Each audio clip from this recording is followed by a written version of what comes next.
Hello दोस्तों, स्वागत है आपके YouTube channel NK ideal coaching classes में। आज जो है एक विशेष फरमाइश आई है आरोही क्रम से संबंधित सवाल के लिए। तो सबसे पहले जान लेते हैं आरोही क्रम क्या होता है, आरोही क्रम क्या होता है।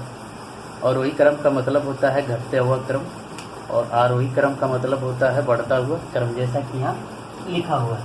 आरोही क्रम घटता हुआ क्रम, इसमें जो है सबसे बड़ी संख्या पहले, फिर उससे छोटी, फिर उससे छोटी, लास्ट में सबसे छोटी।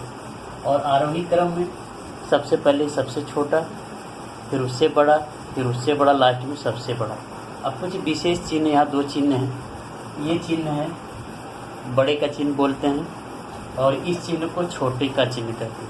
यानी ये बताता है कि ये सिंबल जब लग जाएगा तो बताएगा कि संख्या जो है बड़ी है और ये बताएगा कि छोटी है। जैसे ये है लिखा हुआ है, तो ये बता रहा है चिन्ह जो है कि 9 जो है 7 से बड़ा है। मुँह जिधर बड़ा रहेगा उधर जो है संख्या बड़ी होगी और इस तीर की तरफ, इस 9 की तरफ जो संख्या होगी वो छोटी होगी। और इस चिन्ह की बात कर लें,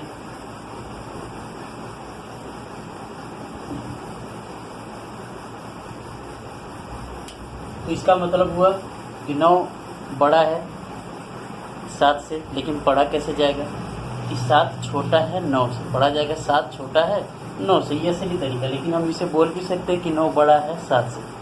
ठीक है, अब इस तरीके से सिंबल लगने का मतलब हो गया कि 7 छोटा है, इसको पहले पढ़ेंगे, 7 छोटा है 9 से।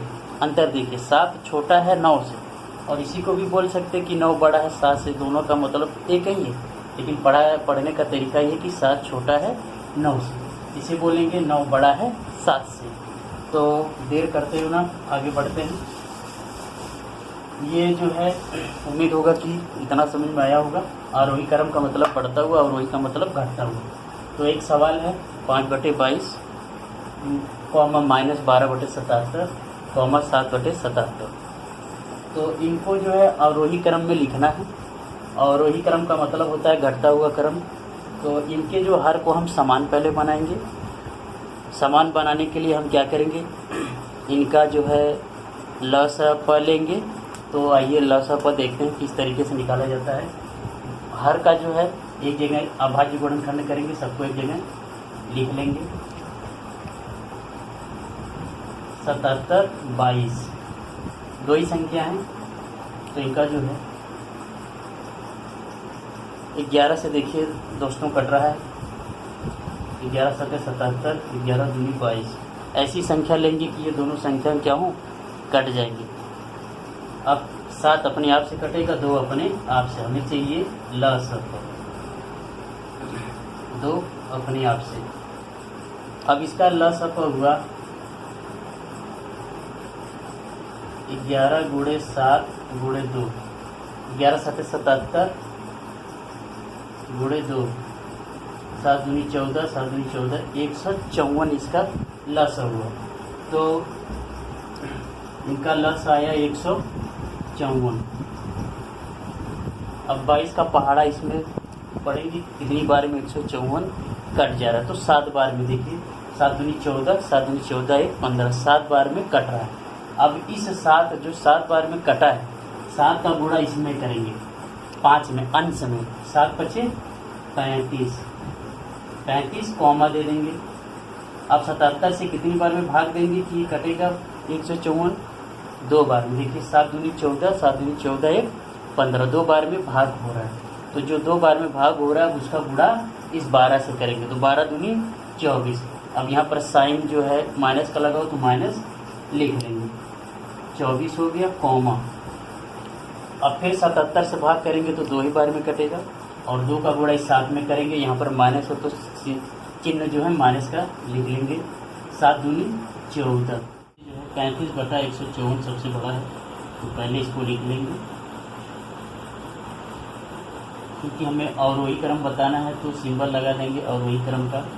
अब इससे छोटा कौन है, -14/154, और सिंबल लगा देंगे जो है अवरोही क्रम का -24/154।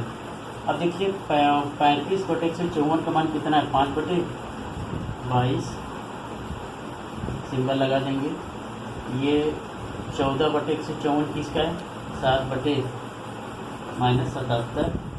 और अगला कौन सा बचा? -12/77। ये हमारा जो है अवरोही क्रम में हो गया है।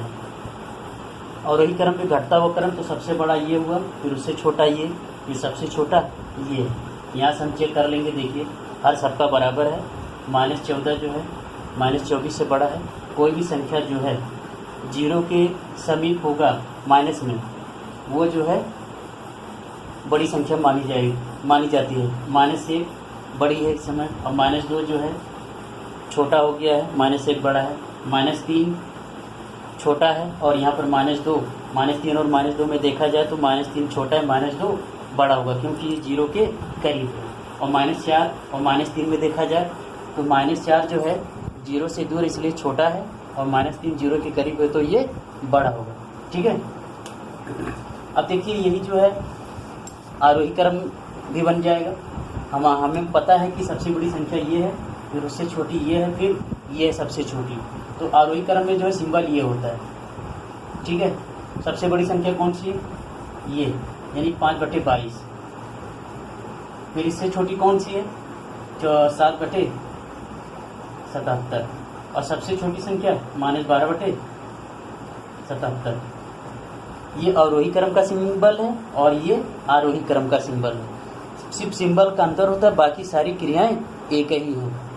हमारा वीडियो पसंद आए तो लाइक, शेयर, सब्सक्राइब करो और कमेंट में ज़रूर बताएं कि आपको कैसा लगा, समझ में आया या नहीं आया। ठीक है। अगर नहीं समझ में आया हो तो एक और क्वेश्चन आपको बताया जाएगा। तब तक के लिए नमस्कार।